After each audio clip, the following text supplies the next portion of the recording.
Hey, welcome back to the Ping Pong Flix Show. My name is Chris Wong. This video is all about Ray Fisher. He went on Twitch and answered a lot of fan questions, which is really awesome. And so I'm going to share you the highlights that I think are related to the DCEU, Justice League, the Snyder Cut, and also potentially a Cyborg film. So I kind of broke that apart, and also, his interaction with Zack Snyder, Chris Terrio, Joe Morton, and Karen Bryce, and things like that, Ray Porter even. That's what's going to be highlighted in this. Now, just as a warning, there are some. I put all these clips together to try to put it in the same topic. These clips are actually sprawled across between questions of gaming and stuff, which are really awesome. You should watch the whole Twitch because he's fun to listen to and learn about him, about gaming, what movies he likes, and stuff like that. Just general questions at all. But just as a fair warning, you're gonna hear my kids screaming in the background for some of these clips. It's not very much. Maybe in the beginning part, but that's about it. So I apologize for that, as we're in COVID-19 and they're running around like crazy. But please enjoy. Hopefully you can. Hopefully this is easier for you to grasp different topics that are related to the DCEU, Snyder Cut, and the Cyborg film a lot easier. Enjoy. A lot of questions in here. I want to take a second, since we seem to be at a pretty big number of individuals, just to thank you guys for. Thank you for all the love and support that you showed to myself and Cyborg and the DCEU yesterday, on April 3rd, which was the original slated date for the Cyborg standalone. Now, while obviously we don't have a Cyborg standalone, particularly in April 3rd, 2020, I want to thank you for the love and support. Obviously, things happen, movie schedules change, and priorities shift, and so as an actor and as a human being, I think in general what's important is to understand and not to take those things personally, because I don't take it personally. Obviously there are a lot of really big decisions that people have to make, and there's a lot of money and a lot of people's livelihoods that go into and could potentially be upended as a result of a decision that goes right or wrong in one way or the other. So I want to say thank you. And I want to say thank you for those of you that are keeping the dialogue about these things super positive. I feel like people respond pretty well to that. And people, at least me personally, I'm willing to hear things out a little bit more if it's not slathered in negativity. So thank you for everyone who is doing that, and just for the passion in general. I just had to say thank you while we're on a quick commercial break, and now we're going to go ahead back to some more questions. Tell us, is there Cyborg in a future movie? Says MJ0DC. I mean, I could tell you that. I can't tell you that. But let's all keep our positivity flowing. I'm sure the powers that be absolutely are aware of the outpouring of love and support that you guys are giving all the characters here. So if there's a desire for it, it will happen. You just have to make your voices heard, and hopefully we'll get some progress made on that end. But long answer short is I can't really say. Do I still have contract with Warner Brothers under the role of Victor Stone / Cyborg? Can't answer that question. I'm not allowed to talk about that specifically. Ray, I know you probably don't know, and even if you do, you can't answer, but can you give us the slightest hint or something about your solo movie? Is it on the table or possible at all? Are things going well? ? Just blink if you can't answer. I'm not sure what would the blink indicate, though. You didn't give me any sort of parameter, like blink once if it's yes, blink the left eye or wink the left eye if it's no. What does the blink mean? What does the blink actually mean? You're right. I can't give you any specifics on that. Nothing's off the table, I would say. Anything is possible, I would also say. And knock on wood, I would also say. Let's see. Any theme or direction you'd like to take Cyborg? Well, I think part of what the trajectory, the initial plan is to get him from a place of being a bit more reclusive and a bit more a bit more dejected about his situation, and bring him more over to the side where he can be integrated into society, right, and not necessarily feel like a monster. So I would love to play around with the idea at some point that maybe we jump forward and Cyborg is very much like a public figure, right? And some people love him, some people hate him, some people are really scared of him because he's got abilities that threaten a lot of people and threaten their privacy and threaten people's threatens a lot of ways that we're reliant on technology. And also, I mean, there's an inherent danger with the character of Cyborg because tech is a big thing. I think the first thing that folks do when we come up with tech is to sort of figure out ways to militarize said tech, right? And seems to be like the first response to like, oh, this great new technological breakthrough, right? And I would imagine that if Cyborg were made public, that there would be tons of people after his tech, and there'd be tons of people, and maybe even like heads of state, heads of whatever, that would be like, we need that, and we're gonna go ahead and take it. And maybe Cyborg won't be down with that, So that would be an interesting angle, I think, because that's at least logically what I would assume where I assume our world would go if someone like Cyborg were to like mysteriously just pop up, And it has a lot to do with, and it has some similarities with, I guess, Superman talking to Colonel Swanwick, Harry Lennox, and the idea like, oh well, you have to have a logistic conversation about who you are, what you're going to do, and why we should not be afraid of you.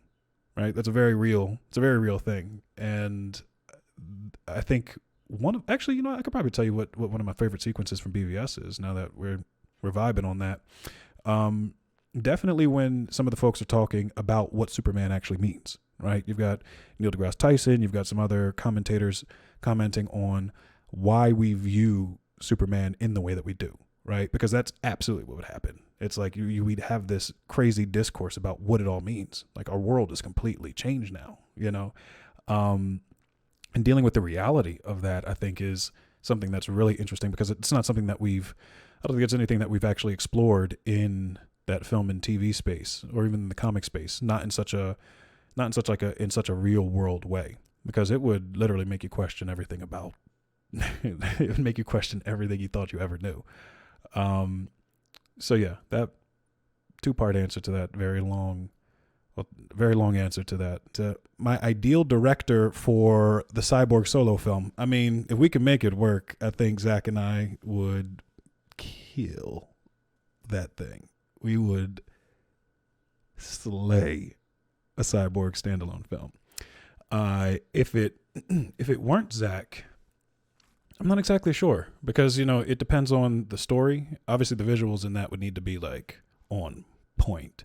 Visuals in the action. I mean, my ideal film for a Cyborg solo would probably be about maybe like an hour 45, like a tight hour 45. I wouldn't say like a Mad Max style where like it's just like action from beginning to end. But I feel like you could take a really interesting tech story and just mold it into like this really tight package and just lay it out. Yeah. I mean, I got some ideas, but I can't really tell y'all all the ideas right now. Because, we got to save a little just in case. Fingers crossed. Things go if things go the way we want them to, we'll be able to hopefully present those ideas and see where things go. You never know. I will say that the folks over at DC are absolutely open to hearing the ideas on that end. So that's been a blessing for sure. We're at Cyborg in the Flash movie, ? I know you and Ezra had a bromance, says Android with a 10 as the I and the O. Cyborg in the Flash movie? What do you guys think? What would you like to have happen? And if it could happen, what do you think the trajectory of that bromance would be? But no, I love Ezra. Like his energy. I think of all the cast members that existed, it definitely Ezra and Jason and myself. I think we bonded in a very unique way. You know, Ezra and Jason have known each other for many years actually, and you know, as we were the 3 incoming members of the league, right? It was a bit like we were the freshman class, and you know, Ben and Gall and Henry were, you know, the high school seniors. You know, they already knew the flow. You know, everybody was super inviting and super friendly, but we were just like, okay, this is cool, that's cool. It was new for us. You know, it was our first experience with something like this and together. So I feel like that kind of shaped our relationship. Do you change your voice for Cyborg? I did. I drop it to a little bit of a lower register, and for me, it's about, at least for Justice League and where Cyborg was at when we met him versus where he was going to be evolving to. You know, you're dealing with a character who's been in isolation for, I mean, at that point, it must have been maybe like 6 months or so, if you go back and check the timeline of everything as Zack had crafted it. So, you know, you've got this guy who, you know, has had his entire body taken from him, and he's been living in isolation, dealing with whatever it is that he's become, living with someone that he does not enjoy living with, but is kind of forced to stay there because the alternative is to be out there in the world and be looked at in a certain way. And what I wanted to do is I wanted to allow the technology to really take over, right? And him to sort of be stuck in this more stagnant or staccato sort of vibe. And so as you get to know him over the course of the film, he starts to loosen up a bit, and his mannerisms, his speak, the way he speaks, all of that becomes a little bit more human once he's able to connect with this group of other superpowered individuals who may not necessarily be understood either in their own way. And one of the things that I think that Chris Terrio and Zack had really like fleshed out in an interesting way in the original, you know, the original runs, the original concepts of the script, were the idea that, you know, none of these people like truly belong in this world. You know, they need each other in one way or another to sort of justify or to sort of to accent who it is that they are, right? They all believe that they are alone in a sense, and it's by them coming together that they're able to sort of figure out who it is that they want to be, you know, all living in sort of a half world. You've got Barry Allen dealing with being a part of the Speed Force, but also being a human. You've got Cyborg living half in the robotic world or half in the world of tech and being half human. You've got Batman, who's dueling with the idea of being Batman versus Bruce Wayne, and so on and so forth. Diana being Themysciran, but living here on Earth and having to deal with that dichotomy as well. And Superman, same thing. Aquaman, half Atlantean, half human. And how all these people find the other halves of themselves through this connection with one another. So, yeah, anyway, long answer. Have I seen the Snyder Cut? I have not seen the Snyder Cut, but I'm pretty sure I shot the Snyder Cut. No, I have not seen the Snyder Cut. I know some folks who have seen the Snyder Cut, and yeah. Why haven't I asked Zack to watch it though? Well, timing wise, I don't think things have really worked out. I mean, there was one point in time where I was supposed to watch it, but some stuff came up, and unfortunately, that was not an option for me. But who knows? I might see it soon. Who knows? Insider info on the Snyder Cut. I mean, a lot of the stuff I know just the same as you all. A lot of it I know just the same as you all. Except for the things that obviously I know that we had shot prior to, but I can't speak specifically on that. But, you know, you see videos and you see pictures and things like that. So make of it what you will. You know, no tinfoil hat necessary. Obviously, we're at a point now where we can acknowledge that the Snyder Cut does exist. And if anybody tells you that it doesn't, I think they may be just trying to troll you. So just don't engage. Don't engage, please. You cannot feed the trolls. Do not feed them. I didn't see the Snyder Cut like Jason did, but if he thinks it's good, it's probably good. Let's see. Why was Cyborg broken in half for the Nightmare timeline? I'm not sure what that means specifically, but yeah, I'm not exactly sure. I'm not sure what the Nightmare timeline, what that Nightmare timeline is. Can I please leak a mustache photo of Henry in the Superman suit? I don't think, did Henry have a mustache in that movie? I don't remember. Was that a thing? I vaguely remember something about a mustache, but I mean, I don't know. No, I mean, I did not take a lot of set photos. I was like super just anxious. I didn't want to take photos of really anybody in any kind of capacity. So all the photos that I do have were photos that were taken by other folks who were on set for set photography, and they'd be like, oh, here, check this out. Or some folks who maybe worked in the visual side of things. They were like, hey, look, we got you like writhing in pain on the floor, or, you know, just goofy moments that people captured. So see Henry in the black Superman costume on set. I did not personally. Yeah, I did not personally. That doesn't necessarily mean it doesn't exist, but I did not personally. Let's see. Hey, Ray, I had to step away from a moment. Mention thoughts on performing with Joe Morton and Karen Bryson. I did not mention any thoughts about that. No, but I will right now that I see it.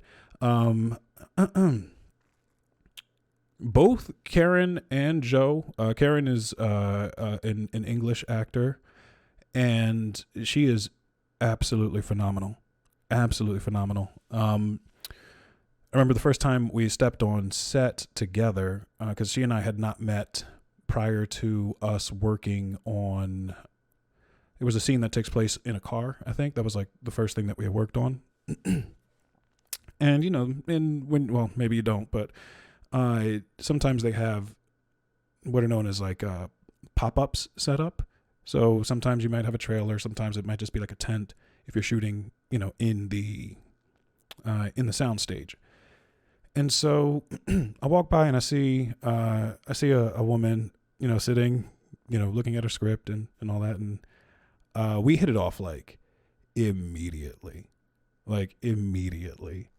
And yeah, I just remember having a really good time and connecting in a lot of really good ways. And every time I go to London, we always connect. So that's been a really big blessing. So and Joe as well. Like Joe was working, he was doing like 2 other things simultaneously while coming to London and shooting his stuff for JL. So I learned a lot just sitting back and like just watching him, because he is a consummate professional. He is always ready. He is always ready to go. He gets it done. It's like it was a great display in really sort of like the marathon that can be acting sometimes, right? Or the marathon that can be this business sometimes. And I asked him, I said, like, how do you do it? Like, he was doing a 1-man show at the time. Then on his days off, which was like only 1 day a week, I think, at that point in time, he would be flying to the UK, being there for like a day and a half, then going back and doing that, and then going and doing stuff for Scandal. And I'm like, how do you get the stamina for this thing, man? Like, that's crazy. I was like, I'm having trouble memorizing my lines just for this thing. And he's like, hey, listen, you know, it's a very fortunate position to be in sometimes where you do have multiple things going on. And there's a lot of times as an actor where you will have a long stretch of time where you are not busy. And when that's the case, it gives you the sort of, it gives you the resolve to want to go, okay, listen, well, when it comes around, I'm taking this thing by the horns and I'm just running with it. So that was some really great advice that I had gotten from him. And same thing on that end. I went and saw Joe in a play. He was doing Henry IV Part 1, I believe, with parts 1 and 2, I think, with Tom Hanks last was it last summer or the previous summer? One of these summers just passed. And Tom Hanks was playing Falstaff, and Joe was playing King Henry the Fourth, I believe. And my buddy Rafi was also in the play, and I got a chance to go and see them. So whenever I get a chance to go out and support and just to reconnect with folks who, you know, I think I've gelled with, I take that every opportunity I can, you know. Do I play American football? I do not. Oh, man, let me tell you, I do not. The learning curve for me, because I play zero football, like ever in my life. I didn't even know how to throw a football before getting involved in Justice League. And big shout out to Eli Snyder, Zack Snyder's son, who did play football and choreographed a lot of the football sequence that we ended up shooting. But he was absolutely pivotal in helping me to look like I knew what the hell I was doing, when in fact I did not. So big shout out to Eli and to anyone who can actually throw a football, because it's a lot more difficult than people make it out to be. So let's see. What scenes I wish weren't removed from JL? Well, I mean, I don't know. I mean, I wish we could just put everything together and make a 6-hour cut of the thing, 7-hour cut of the thing. I'd watch that. How much percentage-wise did they cut you out from the real JL? I mean, what is real? What does real even really mean? You know, what does real even really mean? I mean, I don't think there's an answer I can give to that won't come off as negative. So I'm not going to, I'm not going to go ahead and engage in that specifically. But I do appreciate the question. I do. And obviously that you can see that there's footage and photos that have surfaced since the original version of JL has come out. But I think, you can piece some of that stuff together, and hopefully we'll be able to see all of it, at some point. Your Comic-Con moment with the ZS shirt was epic. I appreciate you saying so. You got to represent. You got to represent the people that represent you, So obviously Zack was going through a very, very, a very tough time. And I just want to let him know that obviously we understand, and that we were there for him. And that, just showing support as best we can. So, let's see, not fusions. How did I meet Zack Snyder? Well, I met him through the audition process for Batman v Superman, which was the first of the films that we had done. But they were auditioning for cameo in Batman Superman and for the future films as well. So I ended up meeting him through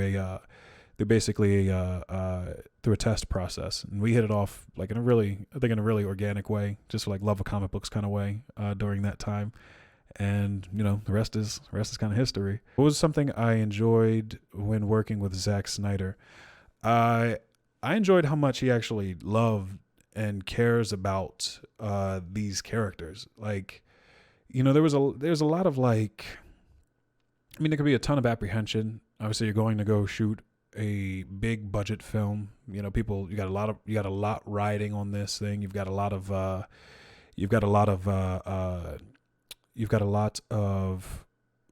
a lot of money that's being put into the film as well. But one of the things that I remember most fondly is that Zack, when he talks to you, he talks directly to you. You know what I mean? There's not, his mind he's not somewhere else when it comes to that. And he treated absolutely everybody on that set with the same level of respect and dignity that you would treat, superstars or whatever it is. It didn't matter who it was. Like, and that was something that I found to be really, really refreshing, because that's not the story that you hear a lot about folks, particularly who are, in charge. So that is something that I'm hopefully going to carry with me through the rest of my career, and hopefully the rest of my life, really. Like, trying to, just literally just do it, just talk to folks as if they matter. Right. And it sounds really silly, but it's super important. And those are the things that I think people will remember. I don't think I don't think you'll find very many people who were like, I worked with Zack Snyder and he was really mean to me. that's just not going to happen. I cannot see it. So, I mean, favorite Zack Snyder film? Question mark, says DC Dark Multiverse. I would probably say Batman v Superman: Dawn of Justice. I'd probably say that one. That is in my opinion, I think it's super underrated. And obviously, I mean, I could say Justice League. You know, I'm in Justice League, but that's not. I like Batman v Superman because it actually makes me think in a different way. You know, I think there are a lot of themes in that movie that even to this day, you know, I'll still be like pulling things apart. And after being able to spend some time talking to Chris Terrio, obviously about that film and about JL, it's, you know, there's a lot that's there if you're willing to do a little digging, you know. And I know it's not for everybody. That's cool. No film, I think, is for everybody. At least for me, no film that I've truly enjoyed has been like universally praised. I think there's always going to be something. You know, it's art, it's opinion, it's neither here nor there really. But that one probably was my favorite thus far. Would I be open to making a cameo on the CW verse? I think so. Yeah. I mean, I don't know practically what that would be or what that would look like, but I think I'd be open to something like that. I saw Ezra's cameo on the CW on the Flash. Flashpoint. I think it was Flashpoint. Was that Flashpoint? It was one of those. But I saw his cameo and I was taken aback. There's something really cool about the blending of those worlds, and I know people were really excited to see both Flashes in the same place at the same time, in their own way, doing their own thing. You know, Cyborg and Flashpoint? Question mark? Maybe. Hopefully. What would you like to see?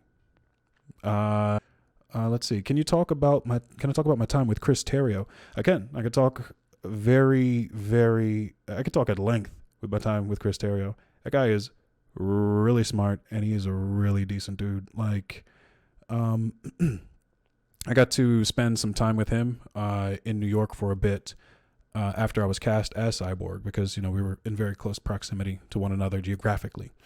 And we just got to chat about all things. Like, my head was spinning with some of the thoughts and ideas that he was putting out there, and I was like, man, that's really cool. So Chris Terrio is, in my opinion, he's one of the best writers I've gotten to work with, and I know I haven't gotten to work with like a ton of writers very specifically, but he's definitely someone who cares immensely about the work and immensely about what everything means, making sure that everything has some sort of tie into something else, you know, that it's not just arbitrary joke here or, you know, such and such there. And I'm a really big fan of that kind of thing. Like, I like full circle moments. And in my opinion, great drama, great storytelling, there's always a circle back. You know, you don't really use you try not to use any extraneous information, you know. Yeah, no, I had a really great time being able to sit down and just chat with him. Yeah. Sorry, I'm going into all the conversations. I'm like going into that deep space where you're like, yeah, Chris, man, I love that guy. What I think about the original design of Steppenwolf? It looked pretty crazy in a good way, for sure. One of the things that Zack and the crew were looking at as far as the design of everything apocalyptian was that everything was like super jagged, right? Jagged and much more gothic, and hence why Cyborg's suit looked the way it was, because it was made of mother box technology, which is super apocalyptian.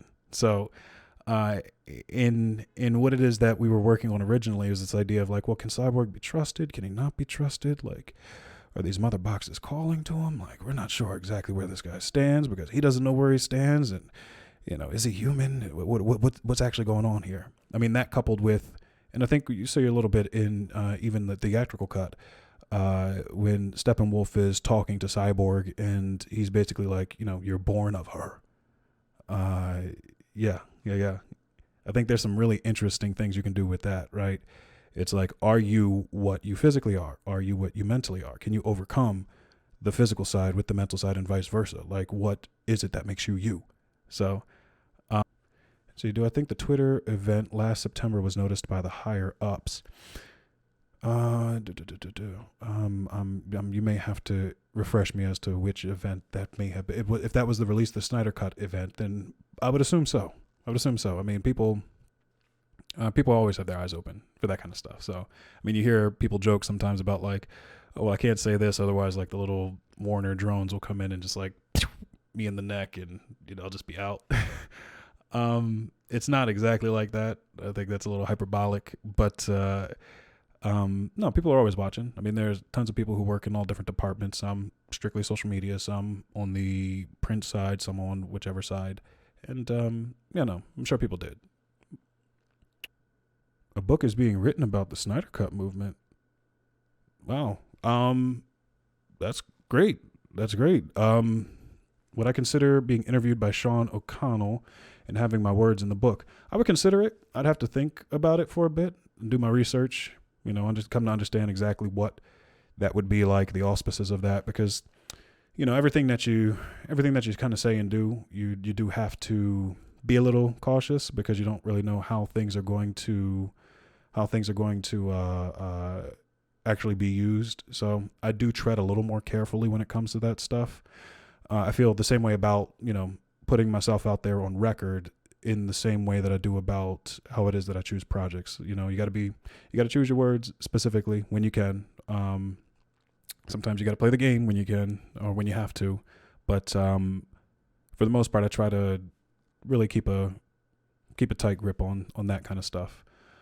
Do we see Darkseid in JL?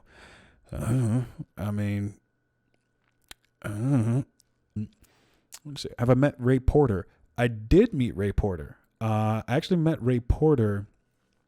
Oh, yeah. I told the story a little bit earlier about going and seeing Joe Morton in a play. He was doing Shakespeare with Tom Hanks and my buddy Rafi, and Ray Porter was also actually in that play. I completely slipped my mind. And he and I ended up chopping it up a little bit after the show. But he's a really, really, really funny guy, and a great voice actor.